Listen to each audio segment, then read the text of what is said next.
Is your name in this book of life? Is your name in this book? This is Focus on Rapture, and we are discussing the doctrine of baptisms. In Luke chapter 3 verse 16, Luke chapter 3 verse 16, the Bible says, John answered, saying to all, I indeed baptize you with water, but one mightier than I is coming, whose sandal strap I'm not worthy to unloose, whose sandal strap I'm not worthy to loose. He will baptize you with the Holy Spirit and fire. He will baptize you with the Holy Spirit and with fire. So we have doctrine of baptisms as one of the elements, one of the principles mentioned in listing the various principles or fundamentals of the doctrine of Christ. And that we see in Hebrews chapter 6, verses 1 to 2. Hebrews 6, 1 to 2. Therefore, leaving the discussion of the elementary principles of Christ, let us go on to perfection, not laying again the foundation of repentance from dead works and of faith towards God, of the doctrine of baptisms, of laying on of hands, of resurrection of the dead, and of eternal judgment. You can see there are 6 doctrines mentioned here, but the doctrine of baptism is plural. It's more than one. In fact, there are 4. So when you add it up, you get 9 principles that make up the doctrine of the Lord Jesus Christ, the fundamentals on which his ministry, his mandate is coming to the earth, and everything that's connected about him is embedded, because it talks from the beginning to the end, from repentance from dead works to eternal judgment. Now those 9 principles is listed: repentance from dead works, faith towards God, baptism into Christ or sealing into the body of Christ, baptism of the Holy Spirit, baptism by immersion, baptism with fire, laying on of hands, resurrection of the dead, and eternal judgment. Now, in talking about being baptized into Christ, the question is, what does it really mean to be baptized into a person? You know, Bible says a number of people were baptized into in the Bible, and we see the case of Moses in 1 Corinthians chapter 10. 1 Corinthians chapter 10, the Bible says, moreover, brethren, I do not want you to be unaware that all our fathers were under the cloud, all passed through the sea, all passed through, that's the Red Sea, all were baptized into Moses in the cloud and in the sea. All those who followed Moses from Egypt to the promised land and who passed through the Red Sea that was miraculously divided to enable them have a passage, they were all baptized into Moses. We have another person, John the Baptist. In Acts chapter 18, verse 25, the Bible says, this man, Apollos, had been instructed in the way of the Lord, and being fervent in spirit. He was fervent in spirit. He spoke and taught accurately the things of the Lord, though he knew only the baptism of John. He was only baptized into John. He had, which is water baptism. That's what John did. He was baptizing people in the river Jordan. But here now we come to the baptism that Christ gave. In Galatians chapter 3 verse 27, the Bible says, for as many of you as were baptized into Christ have put on Christ. Also in Romans chapter 6 verse 3, the Bible tells us that, or do you not know that as many of us as were baptized into Christ were baptized into his death? You are baptized into Christ, you assume the attributes, the benefits, or the things that are connected with his ministry. Also in 1 Corinthians chapter 12, 1 Corinthians chapter 12, the Bible says, for as the body is one and has many members, but all the members of that one body, being many, are one body, so also is Christ. For by one Spirit we were all baptized into one body, whether Jews or Greeks, whether slaves or free, and have all been made to drink into one Spirit. We have been made to drink into one Spirit, the Spirit of the Lord Jesus Christ, the Holy Spirit, who now baptizes people into the Lord Jesus Christ.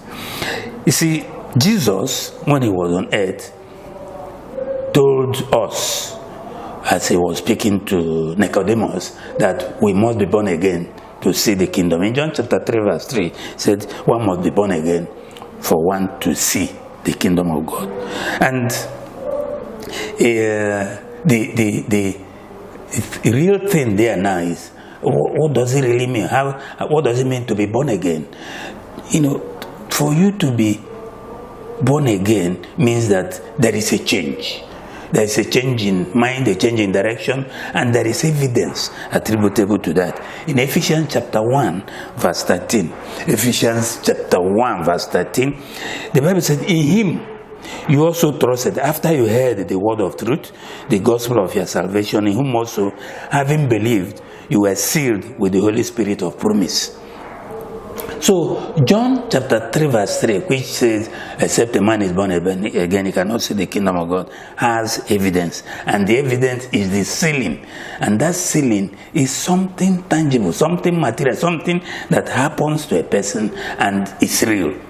The sealing of the Holy Spirit is a sign of the implantation of an emblem or image of God, also known by other names. No, God said, let us make man in our image, after our likeness. That image of God, has to be implanted into man for man to carry the attributes of God.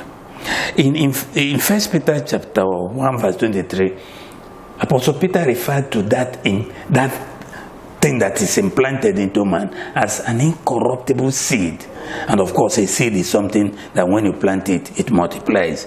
In 1 John chapter 3 verse 9, Apostle John called it his seed, that is God's seed. In our project, we decided to call it the hypostatic chip. This is because many people are more familiar with computer terms, IT things, than with agricultural terms. So it's easier to understand how a chip behaves when you put a chip into a computer system or even a telephone handset. Now, let's look at aspects of sealing. A seal, of course, in legal terms, a seal is used to authenticate a document. Once a document has a seal, it's like saying this is true document. It's not a forgery. A divine seal, therefore, is the miniaturized image of God, representing sons of God, otherwise known as hypostatic chips. That's number one. Number two, the sealing process signifies a spiritual stamp of authority. Every human being is controlled by a spiritual power. And there are two such powers in the world today. Number three, sealing serves as a sign of separation.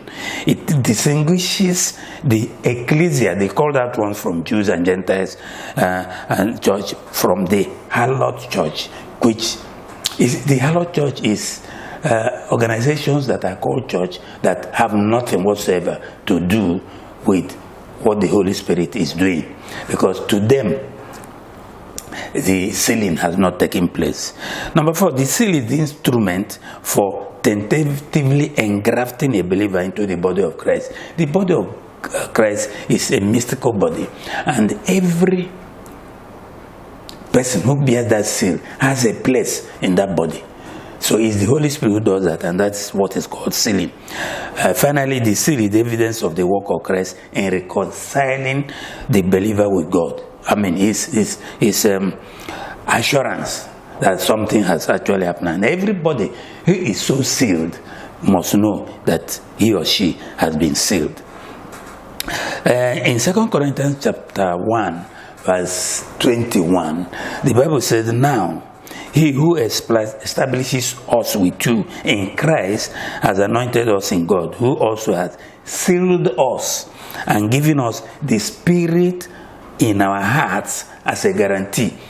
Where does the sealing take place? In the spirit man of every person who has repented. And that is why in the beginning I said that what we're looking at when it comes to doctrine of baptisms or the principles of Christ, right from the beginning to the end, is encompassed in that.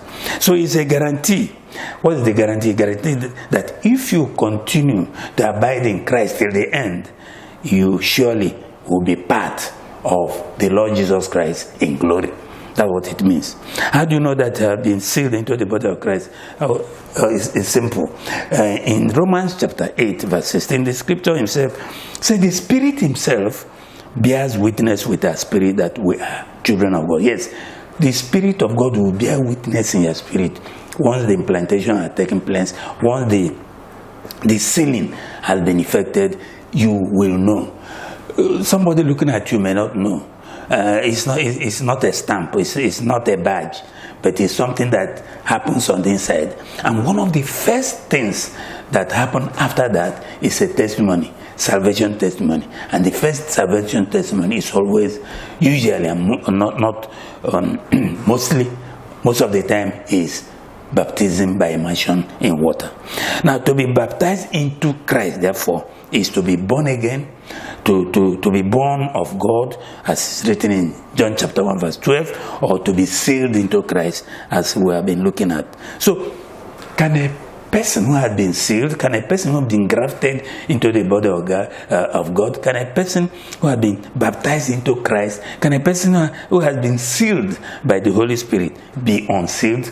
Can that activity be lost? The answer is yes. The Holy Spirit is the only one who can convict the world of sin, of righteousness, and of judgment. Therefore, anything that amounts to the blasphemy of the Holy Spirit can lead to the withdrawal of the seal. In Ephesians chapter 4, verse 3, in Ephesians chapter 4, verse 3, the Bible says, and do not grieve the Holy Spirit of God, by whom you were sealed for the day of redemption. Verse 31 says, let all bitterness, wrath, anger, clamor, and evil speaking be put away from you with all malice, and be kind to one another. That's verse 32 now. And be kind to one another, tender-hearted, forgiving one another, just as God in Christ forgave you. It is the provision that God, who is so omnipotent, omniscient, and omnipresent, has made, because he knows that the weakness of human beings. He has made a provision that those who are sealed remain sealed to the end, because Jesus said, abide with me till the end.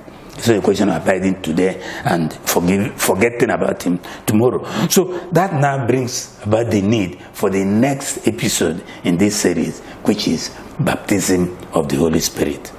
Be sure to watch that one too. God bless you.